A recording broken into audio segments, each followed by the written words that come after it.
भारतीय सेना को यूएस मेड 3 और अपाचे हेलीकॉप्टर मिल गए हैं। गाजियाबाद के हिंडन एयरबेस पर इन्हें सेना को डिलीवर किया गया है।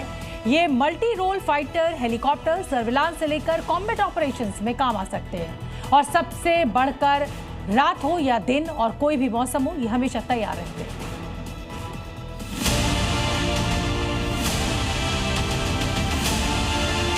सेना की ताकत बढ़ने की यह सबसे ताजा तस्वीर है। अमेरिका में बने अपाचे अटैक हेलीकॉप्टर के फाइनल बैच के 3 हेलीकॉप्टर भारत पहुंच चुके हैं। अमेरिका में बने इन तीनों हेलीकॉप्टरों को लेकर Antonov 124 heavy lift aircraft Delhi से सटे गाजियाबाद के हिंडन एयरबेस पर उतरा। इन हेलीकॉप्टरों के पहुंचने से भारतीय सेना की आक्रामक क्षमता बढ़ेगी, साथ ही साथ टोही अभियानों में भी हाथ मजबूत होंगे। अमेरिकी अपाचे हेलीकॉप्टरों की खासियत यह है कि इन्हें ऐसे state of the art targeting system से लैस किया गया है जो हर तरह के मौसम में टारगेट को लेकर बेहद सटीक डेटा उपलब्ध करवाते हैं। इन हेलीकॉप्टरों में नाइट विजन नेविगेशन सिस्टम भी लगे हैं। ये helicopter latest communication, navigation, sensor और वेपन सिस्टम से लैस है।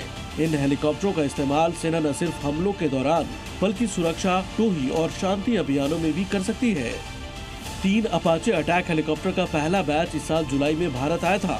हालांकि सेना के एविएशन कोर ने मार्च 2024 में ही जोधपुर में पहला अपाचे स्क्वाड्रन बना लिया था। अब फाइनल डिलीवरी के साथ ही इसकी 6 यूनिट के लिए 5,691 करोड़ रुपए की डील पूरी हो गई है, जिस पर फरवरी 2020 में हस्ताक्षर हुए थे। अपाचे अटैक हेलीकॉप्टरों की तैनाती सेना ने पश्चिमी मोर्चे पर की है।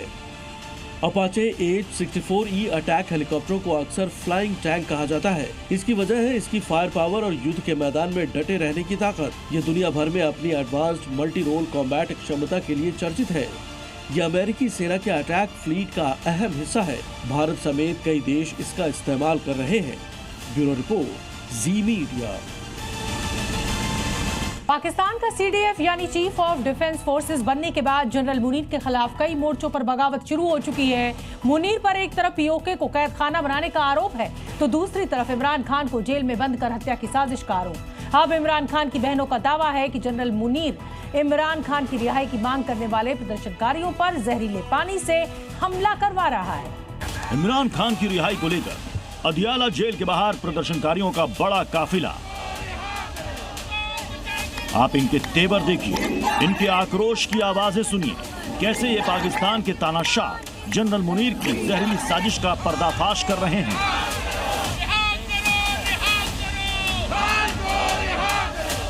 इमरान खान पर मुनीर की दोहरी साजिश के खिलाफ तमाम लोग अदियाला जेल के बाहर इकट्ठा हैं।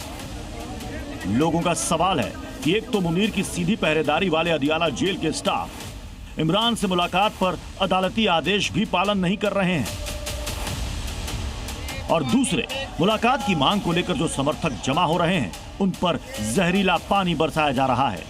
दरअसल इमरान खान के समर्थकों का आरोप है कि अदियाला जेल के बाहर प्रदर्शनकारियों पर पाकिस्तानी सेना ने जो वाटर कैनन का इस्तेमाल किया था उसमें जहरीला केमिकल मिला हुआ था। इमरान समर्थकों का आरोप है कि पानी की चपेट में आने के बाद कई तरह की दिक्कतें हो रही हैं। किसी समर्थक को स्किन की समस्याएं हो रही है तो किसी की आंखों में जलन हो रही है। कई प्रदर्शनकारियों ने पूरे शरीर में तेज दर्द और बेचैनी की भी शिकायत की है। अपने विरोधियों पर कहर ढाने का यह मुनीरी अंदाज बहुत पुराना है। इसे लेकर इमरान खान कई बार आशंका जाहिर कर चुके हैं कि मुनीर उन्हें जेल में बंद कर उनकी हत्या करवाना चाहता है। पाकिस्तान की सियासत से उनका नामो निशान मिटाना चाहता है। अब प्रदर्शनकारी कह रहे हैं मुनीर की सेना इमरान खान के नाम का नारा लगाने पर इतनी ज्यादा भड़की हुई है कि उन पर जहरीले पानी की बौछारें की जा रही हैं। इमरान खान की रिहाई के लिए पूरा प्रदर्शन PTI के साथ तीनों बहनें लीड कर रही हैं। इस प्रदर्शन के बहाने पाकिस्तान में सेना और मुनीर की तानाशाही की तस्वीरें सारी दुनिया देख रही है। इसी आधार पर संयुक्त राष्ट्र संघ भी शहबाज सरकार को फटकार लगा चुका है, लेकिन लगता है मुनीर सीधी फटकार या गुहार से नहीं मानने वाला। इमरान को लेकर हर दिन उग्र होता जा रहा प्रदर्शन ये बता रहा है कि पाकिस्तान में अब कुछ बड़ा होकर ही रहेगा। ब्यूरो रिपोर्ट, जी मीडिया।